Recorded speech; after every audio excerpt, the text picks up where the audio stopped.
Stay tuned now for the premiere show of the Your Decision series, The Doctor Shortage, next in view on Channel 7.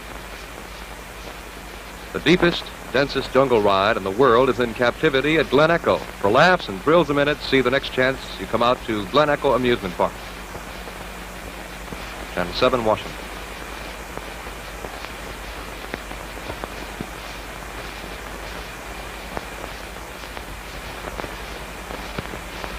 General George Washington, in his farewell address in 1769, stated that in his opinion, that in public affairs as well as in private, honesty continued to be the best policy. The subject, the doctor shortage. This chair is reserved for you, the responsible citizen.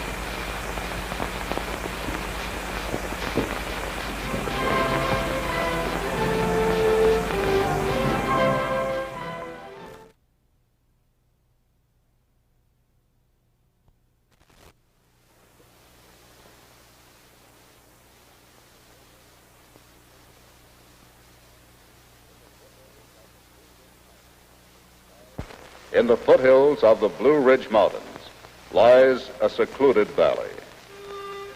This is Airlie, an island of thought, a forum for the exchange of ideas, a rustic, international crossroads.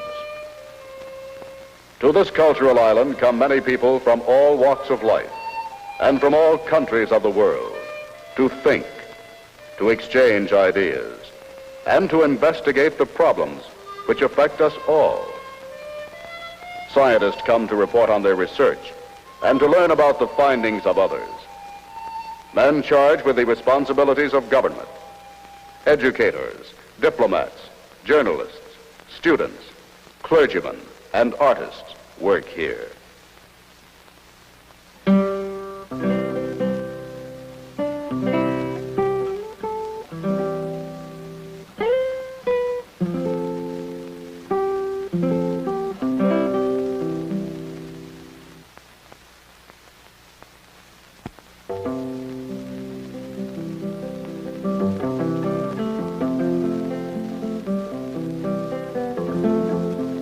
This is your host, Dr. Murdock Head, lawyer, physician, director of Airlie. There are many confusions in our modern life as our society changes around us in thousands of bewildering ways. One of the greatest evidences of this confusion lies in our art, which dramatizes and interprets the life we live in our nuclear age.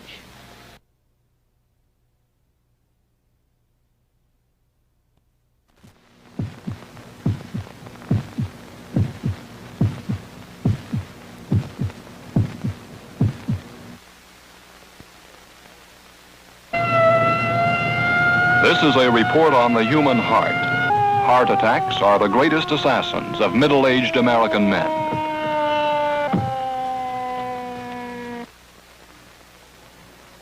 On this special report from Airlie, General Dwight D. Eisenhower, former President of the United States, had this advice for those who have suffered a heart attack.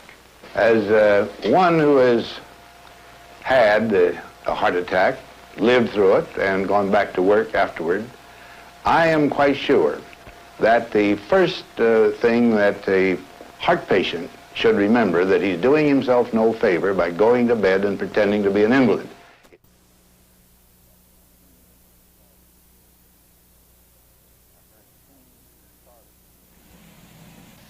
I heard two sharp reports. I immediately moved to the president and with my left hand grabbed his left shoulder, my right hand went around his waist, and I just drove him down. I went on top of him and into the car. Ray Shattuck, my second in command, threw my feet in the president's feet in the car and slammed the door. Now, told the driver, Drew Unruh, to move out. I thought it was, history was being very kind to us here at GW. That crossed my mind a number of times. And everybody worked together just like they've been living together their entire life. Kind of thing you go back and you think, now, is there anything we would have done any different? But there really wasn't. We've all hashed over this thing and said everything came off about as well as it possibly could have. There was. I feel that I was very lucky. Very lucky that we went where we went and when we did, and you know, and but I am grateful to all of you.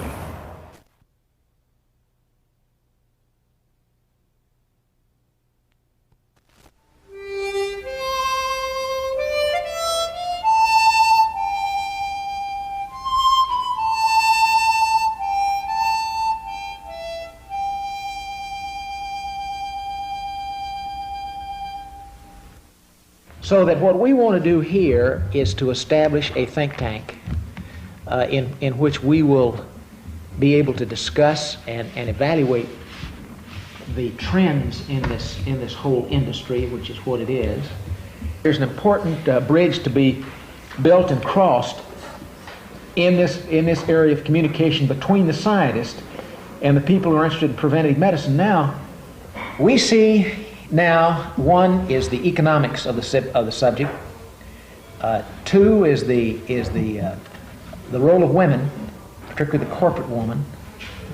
We see the area of nutrition, and then we see the last area for us is in the area of the dissemination of media, and of how you educate undergraduates and graduates in the academic setting, and what you do with public information, which is mixed. And as someone said at lunch, as long as the public stays confused in these areas, they will lose interest.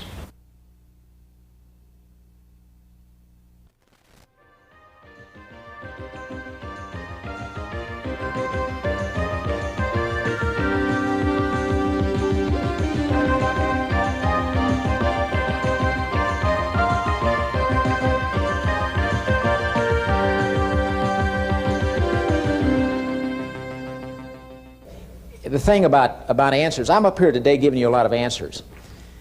The wonderful story about Alice B. Tokus, who was Gertrude Stein's friend and was dying in the American hospital in Paris. And this aspiring young writer came in, and she knew the old lady was about to go. And she said to her, "Mrs. Tokus, what's the answer?" And the old lady raised up on one elbow and she said, "Honey, what's the question?" In terms of youth, we all want to hold it. I wouldn't want to be any younger than I am. I just like to be as young as I can be at my age. I want to retain vigor. I think this is the key, really, is retaining vigor as long as you can and living until you die. One word about sex. I know none of you are interested in that, but the best chapters in that book, I'm told, are skin, sex, and stress. Sex. You never lose it, except if you don't use it. People can be active sexually into their 80s, and many are. They found an interesting study in California. They did an 18-month study in the retirement homes and found out that the people that they put on exercise programs that where they were listless and moving around with very little interest in each other, that after 6 months of an exercise program, they had a devil of a time. The old ladies were chasing the old men up and down the halls and vice versa. And they wish they'd had that study in some other home. But Churchill had a wonderful story about Churchill. A number of some of them I can't tell, but a Brit that I know swears this was the truth. He was orating in a House of Lords one day, and really was wound up and on a roll. And he was attacking them in the air and on the sea and in the land, and everybody was clapping and stomping, and his young assistant next to him kept tugging on his trouser, and he tugged on it, and the old man would brush him off. And finally he got really going, and everybody was clapping. He had a chance to look down at the young man. The young man's pointing his fly is open, which happened to Churchill a lot. You know, he drank a fifth of brandy a day. And Churchill looks down, doesn't miss a beat, keeps on going. Again, everybody gets on their feet and they're clapping. And he turns down very quietly, says to the young man, he said, "Son," he said, "a dead bird never falls out of its nest."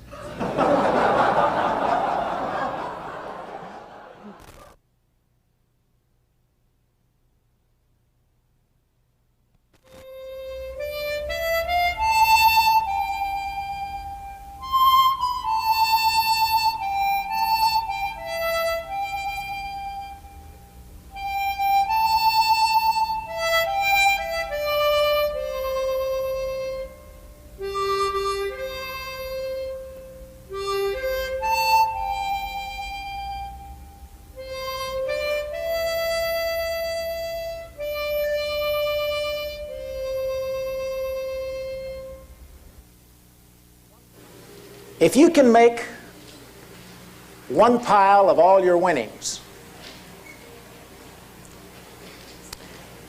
and risk it all on a single turn of pitch and toss, and lose and start again at the beginnings, and never mention a word about your loss.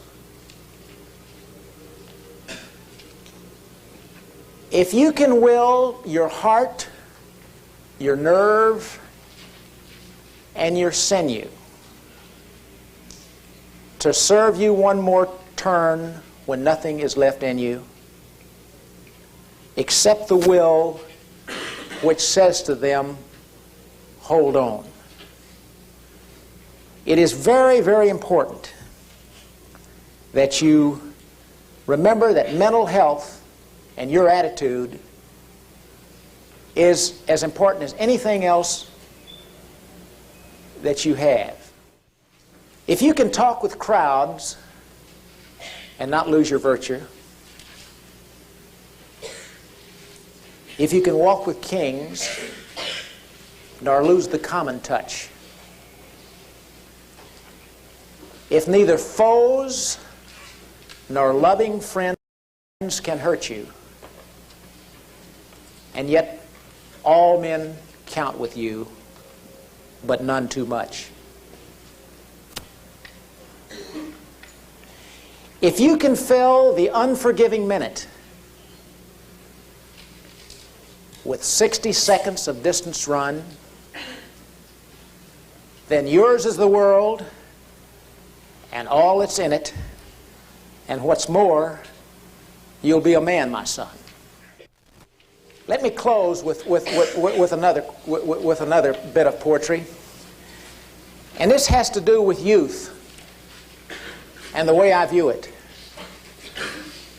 And you won't relate to this tonight, I promise you. But there'll come a time when you'll look back on your life, or there'll come a time in your life when you'll start to think about, where did it go? And I think about the poem, The Shropshire Lad. How many of you have read that?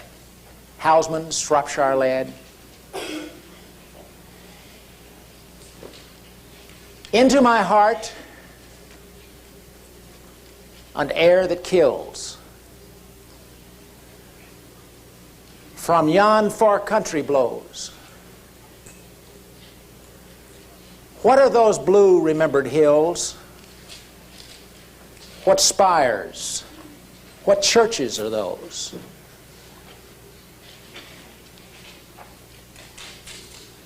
That is the land of lost content.